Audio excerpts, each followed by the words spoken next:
Hi everybody, this is John Hardy with you again on the John Hardy Show. It's so good to be with you. I want to set the scene for you today. I'm going to be touching on a tip of the day, answering a really interesting question from the USA, and I'm going to be touching on today to help you understand how to deal with solutions. What goes on with the problems that we face, and I'm going to give you some strategies today to help you do that. So I'll be back in just a little while. Stay tuned and get ready for some great gear.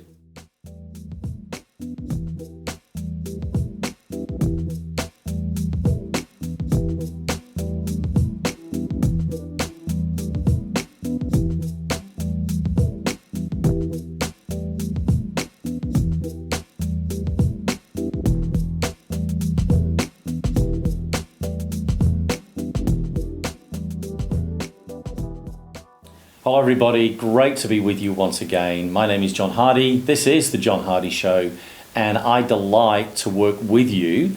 And today I'm actually going to do some content. So we're doing the show a little bit differently and giving you some insights into areas that you and I face on a regular basis as business people and business operators, as leaders and entrepreneurs. And that is all the time we are challenged with how do we come up with the solutions that we are faced with, sometimes on a day-by-day basis when challenges arise, and how do we process that? How can we do that? How can we find a solution to that? And sometimes we kind of fudge our way through, sometimes we delegate it away, sometimes we procrastinate it off and put it in the too hard basket.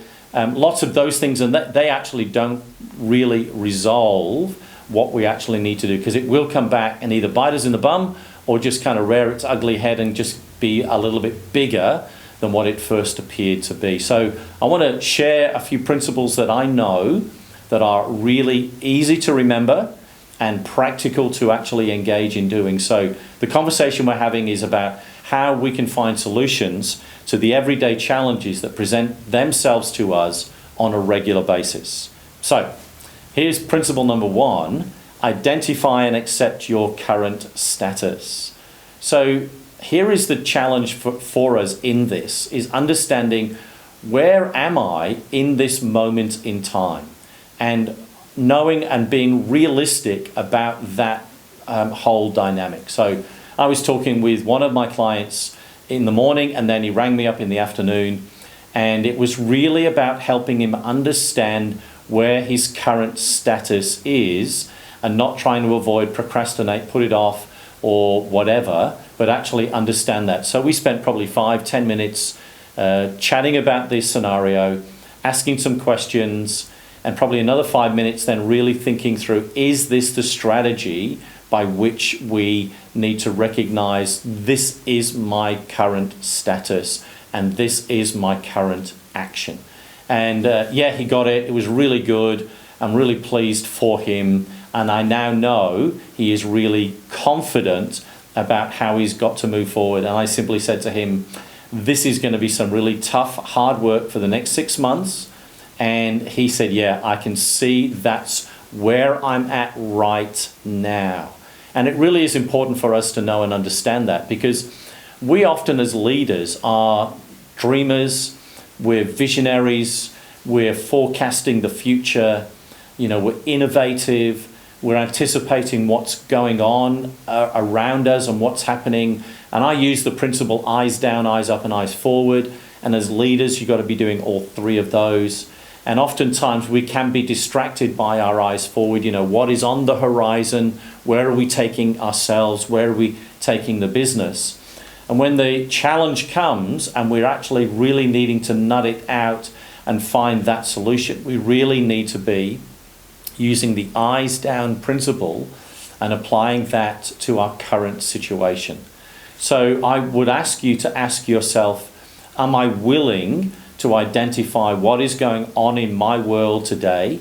It might be a staff member has put their resignation letter on your desk. It could be a supplier saying, I'm going to increase my cost by 25%. It could be a supplier saying, hey, I'm going to close down our account. And all of the scenarios have been out of your control and you've done nothing wrong, just the world has changed for those people that you interact with.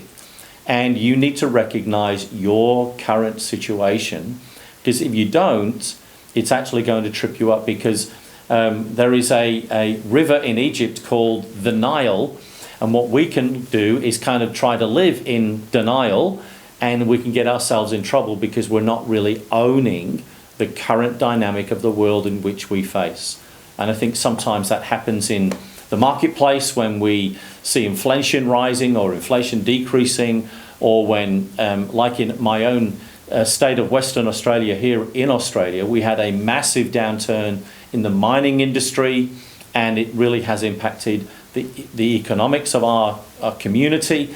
And if I didn't recognize that and didn't work with my clients in that basis and help them understand how they need to operate, and I was saying to one of my clients, please understand this. You've grown to this level. The way the economy is right now is you want to continue to grow. And remember what I said to you, this 15% growth is not sustainable. Be realistic. And what we're going to do is we're going to work on the 1%ers in your business and get you ready for when the economy will pick up and will to charge forward again, which we're now experiencing in our community is called a green shoots economy. The energy's coming back in, positivity is coming back in from the community, from business to consumer and business to business and business to banking. All of them are a lot more positive about what's going on around and about us. We're getting announcements about major contracts being landed. So lots of really good positive news. And it's understanding this is the new environment that I'm actually sitting in, and how is that actually impacting my world, and what is the decision making I need to put in place. And oftentimes this is really a powerful time to engage with consultants and coaches, bring them into your world and do some analysis on your business, because it will bring health and vitality to you, because you're being real, you're owning your present dynamics, you're owning what's going on for you, and you're actually helping yourself live in clarity with strong focus, so the decision making that you will actually begin to engage in will actually help you what's going on. And I would also encourage you in this space is to actually write down and describe your current situation. So you're very clear and you've really articulated that extremely well, and you've owned it. And I would even look at my senior team that you work with, get them to work on it with you, so you know the very basis by which you are identifying the challenges that are in front of you. So when we've done that, what do you think we should do next? Well, this is when we begin to ask questions. This is about using the inquiry mind in our world to actually think through our current situation and begin to ask the who, what, when, where, why, and how questions. And this is the time to use that. Not initially, you want to identify. Now you want to ask. And when you ask those 5-7 types of questions about how did we get ourselves into this situation? How did that supplier have to come about organizing that they're going to increase their prices? What are the implications that will have on them and then on us? Do we want them to still be our supplier? What will it look like differently if we didn't?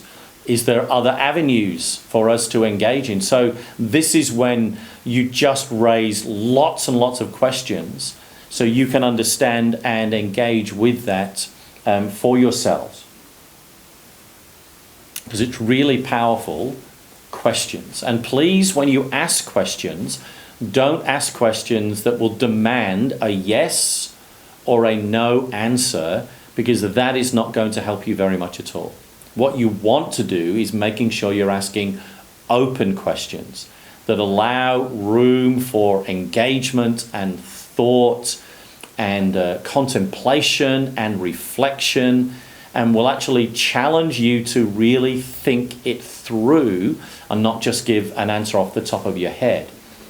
And so it's creating those questions for yourself, And this is where a consultant can happen, or a coach can actually really be powerful. Your executive team, or 2 or 3 people within your team, getting them around together, the directors, and having that happen at multiple levels is really important. One of the articles I read recently is one company as actually presents all their stats, all their reports, all their graphs to everybody in the business. And they found that to be really powerful, because people actually have solutions at various levels.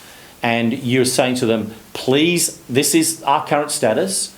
Please ask questions as to what this means, what this is telling you, what gaps do you see, know, understand, and identify. And it really is powerful. And all you're doing is asking questions. And of course, you're going to record those answers. You're not trying to move too fast through the process. Please don't do this at any point in time until we get to point 4, or principle 4, is don't try to jump to conclusions. Don't try to find the answers. What you want to do is you want to use these challenges as a learning opportunity, so you and so the business can grow and recognize what really is going on. Because questions are powerful, because they'll switch you from the problem focus to actually beginning to think through what could be the options by which we can engage ourselves, and putting those out as, if we did this, what would it look like? If we change this, what could happen? And putting all of that information down and beginning to collate it. I love doing this on butcher's paper, and getting those butcher's paper, getting people to write them all down, and just putting lots of information up, sometimes using statements on post-it cards, and sticking them on the butcher's paper and hanging them up on the wall, and then watching people recognize, this is our current situation. These are the questions they're asking. These are the insights that we're gaining.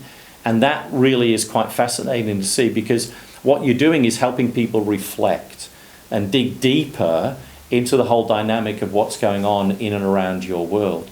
And it really is important to take the time in these 2 areas to really know and understand what is the problem and what are the kinds of questions I need to ask.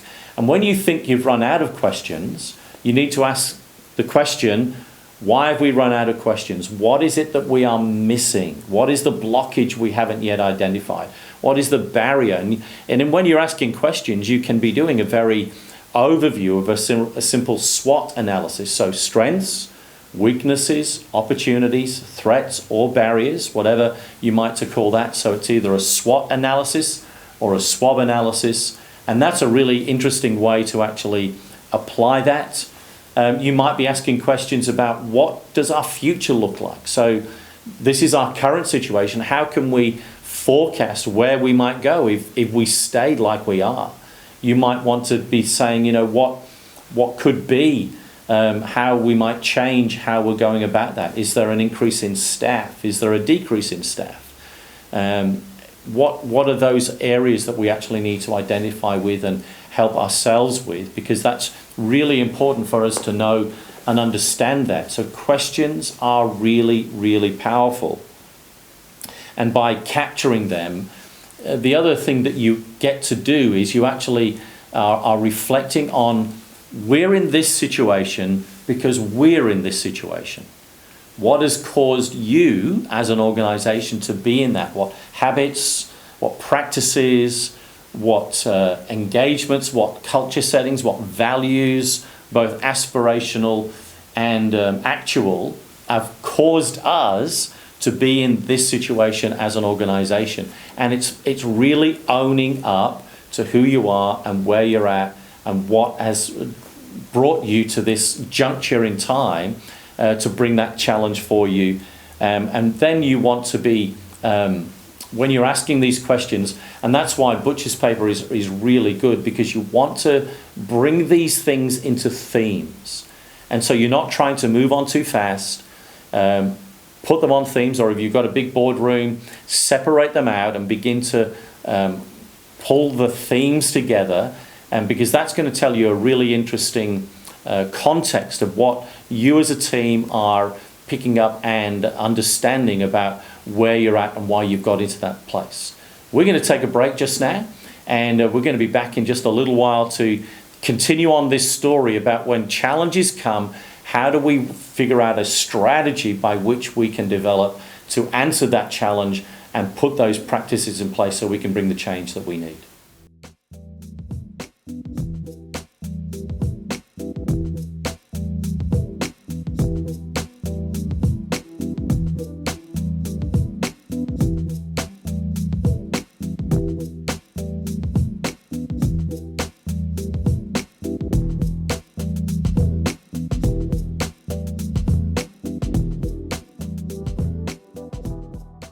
Hi everybody, we're back. It's great to be with you and taking you on the journey of what it means to find solutions to the challenges. And so let's step right into principle number 3, and that is, this is now creating that plan. I did this recently with an organization. It was really good fun. It took us about an hour and a half. It doesn't take long when you get into this place. And then I put all the butcher's paper, like I've just talked to you about, on the wall. Then I got them to formulate the plan and to come up with the statements that those themes were actually indicating. And it only took them about 5-10 minutes on each one to bring all the points together, make sure they're in the right place, and describe what that specific plan was really all about. And then I kept pushing into them, is there anything we're missing, etc. And people were wandering around the room. It was really, really powerful. This is where now, we're not trying to the solution, we're trying to look what a plan actually is. So you've recognized I've got a challenge.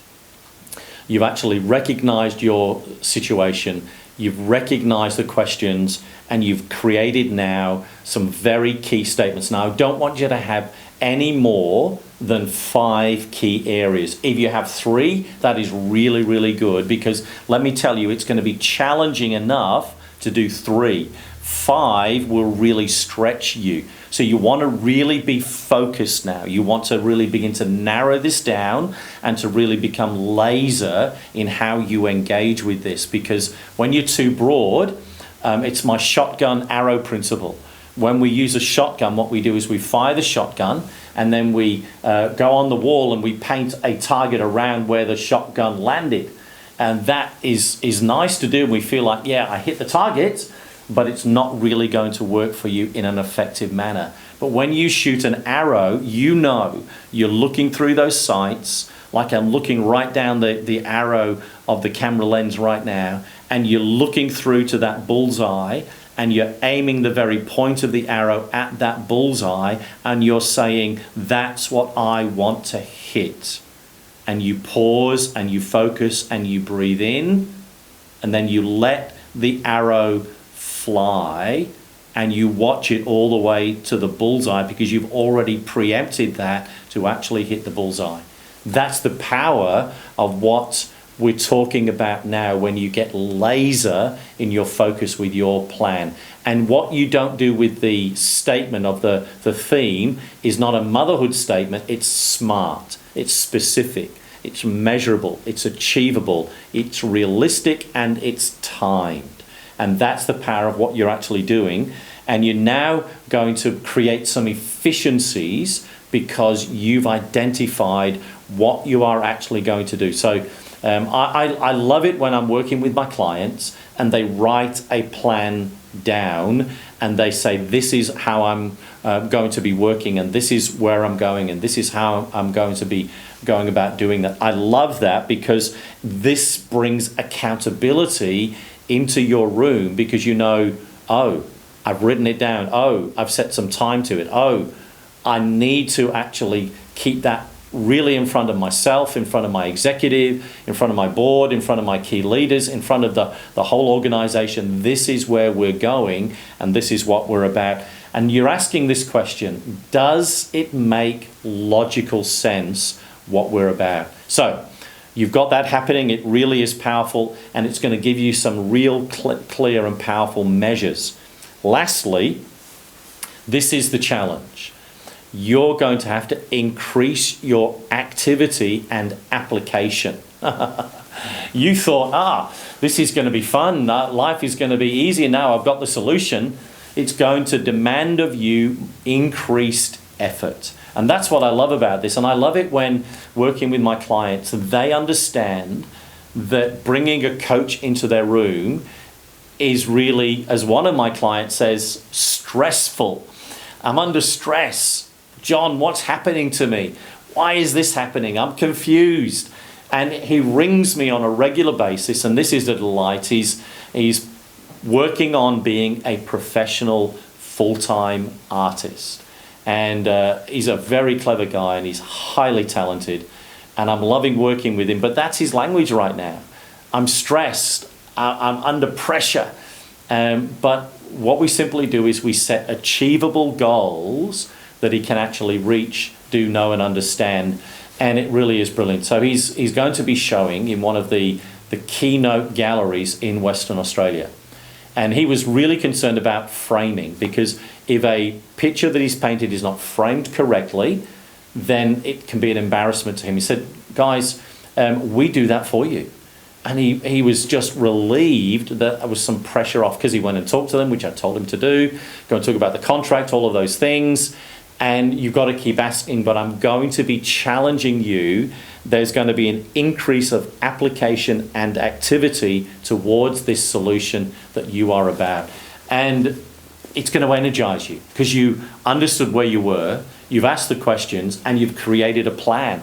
And a plan is your railway track that you are going to follow day by day by day by day, and it really is going to take you to new territory, new opportunities, new vistas, and new growth and new development for you as an organization. You're going to be smarter, you're going to be wiser, you're going to be clever, you're going to be innovative. Whatever might have come up in the process that you've actually engaged in, you've brought that into your room. And this is what I want to encourage you to do. Do it today, that you put that plan in place, that we're going to spend some time on that. But what I want you to do is to learn to engage in that quicker than you actually have been doing. Because we know it's going to demand of us, and we tend to put it off. I want you to learn the power of this principle that I'm saying is the last principle, the increase of activity, the increase of engagement, is when you jump into these challenges quicker, you will actually see the solutions come faster, and you become habitual in this process. It will be initially, you'll have to slow it down and work it through, but eventually it'll be part of who you are and how you go about doing it. It is a delight to be able to do this with you, to give these principles, because I know if you will take them, if you will run with them, and if you will use them, you will actually grow and increase as a leader, as an executive team, as an organization, and you will see that increase in productivity and profitability. We'll be back in just a little while to sum up for you.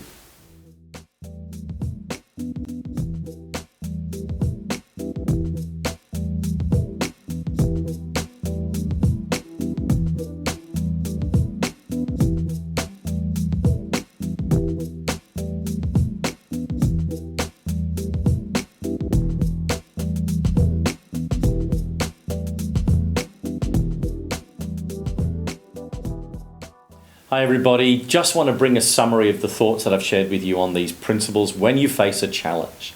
So what you want to do is recognize your current situation. You want to ask powerful, open questions.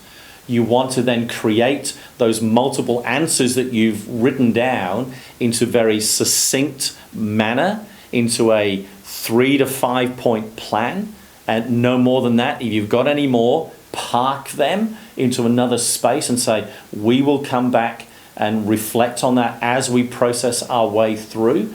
And we're going to do the final point, which I really love, because this is where you get the energy to. We're going to increase our activity. We're going to increase our engagement. We're going to run that little bit faster. We're going to wake up that little bit earlier. We're going to kind of work maybe a little bit longer. We're going to be more strategic about how we do our time and our energy. We're going to support each other better. We're going to have better conversations and watch the difference that will help bring into your world, your business, your future, and you will do business better. Thank you for being with us today.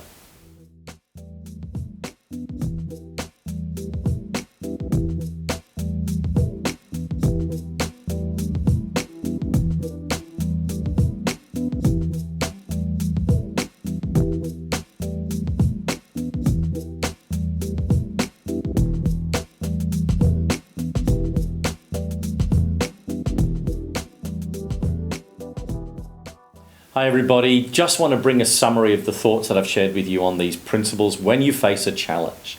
So what you want to do is recognize your current situation.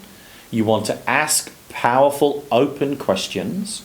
You want to then create those multiple answers that you've written down into very succinct manner, into a 3 to 5 point plan, and no more than that. If you've got any more, park them into another space and say, we will come back and reflect on that as we process our way through. And we're going to do the final point, which I really love, because this is where you get the energy to. We're going to increase our activity. We're going to increase our engagement. We're going to run that little bit faster. We're going to wake up that little bit earlier. We're going to kind of work maybe a little bit longer. We're going to be more strategic about how we do our time and our energy. We're going to support each other better. We're going to have better conversations and watch the difference that will help bring into your world, your business, your future. And you will do business better. Thank you. Hi, Ali. You've asked a great question for me today, all the way from Colombia. I guess that's in the United States. Ali owns a dress shop, and she has been doing customer surveys, but not getting the answers, and asking, why don't people give me the answers that I'm looking for or responding to my surveys? Ali, the challenge we face is we choose a method that we think is going to connect with our clients or our customers.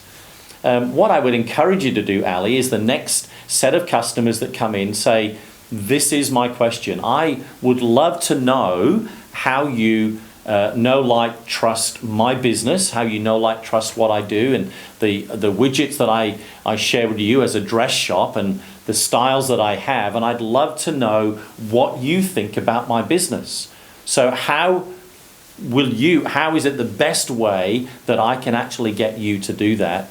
And it might be that they do a Facebook survey. It might be they do a monkey survey monkey response. It might be that they will fill it in at the end of the transaction, or it might be 1 or 2 questions that you ask at the end of the transaction that you do.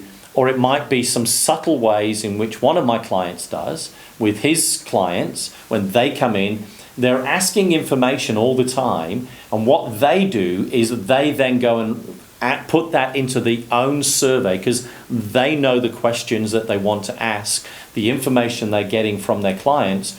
They personally go and record it themselves, and they've now got almost 1,000 pieces of data that they've collected, because they've figured out what will work for us. So Ali, this is what we often do in business, is we decide on a method, we decide on a style, we decide on some level of effectiveness, but we actually haven't asked our customers what is it that actually will work for them.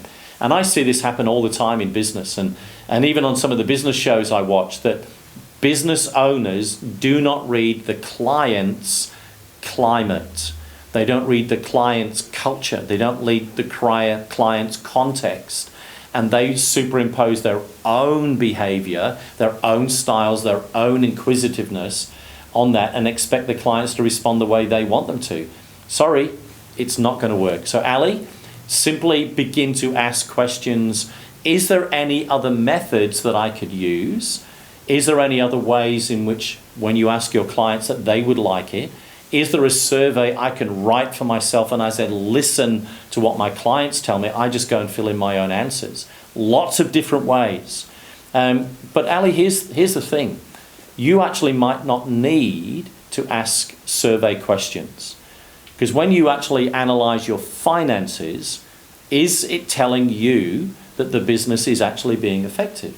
When you measure the clothes various labels that actually supply to you and you sell through your dress shop, what labels are actually working best for you. There is some really internal metrics that can give you some really great stories and great information to help you know and understand your own business, to help you make some of the decisions that you want to make. So don't wait necessarily for your clients, customers to actually give you that information. Get some measures in place yourself, do some interrogation of your finances, and listen to the story that that's telling you, and watch the difference that can actually help you. Because I know what you're asking is, help me understand my business so I can do a better service for you. Do that, and Ali, watch the difference it will help you as you go forward in your business. Thank you very much.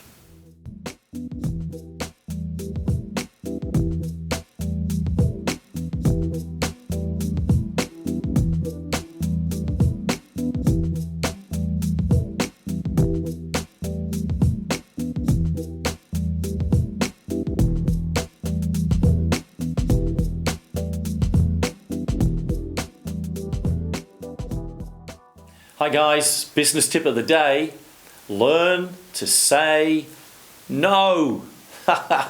This is one of the most interesting challenges that we face in life, is the power of what no says to us. Because we know when somebody says to us no, the emotions that we have. So when we say no to somebody else, we're reflecting our own emotions into that conversation, and we're thinking, I can't do that, I can't say no, that's not good for me to do. But what happens to us when we don't say no, we're actually saying yes to everything hitting us and yes to everything that we will do. And I love this when people knock on the door of leaders and leaders say yes, and leaders take all the responsibility for those areas. And people who work for owners and business operators and entrepreneurs love it, because they go back to their desk empty-handed, because you're now going to deal with that, and it's just not going to work. And so I love this illustration to help you understand how to say no, is when somebody comes into your office, ask them an open question. Do you have a solution? Do you have a problem? Do you have a solution? What do you think you're going to do about it that you want to run past me, and maybe I'll give some input into it, maybe I won't. And so knowing that what you're saying to them is, I am not going to answer your question. I'm going to challenge you to grow and learn how to answer your own question. So no is the answer until you give me a yes. And so it might take 2 or 3 times, and that person really understands you really want them to grow and develop as an operator.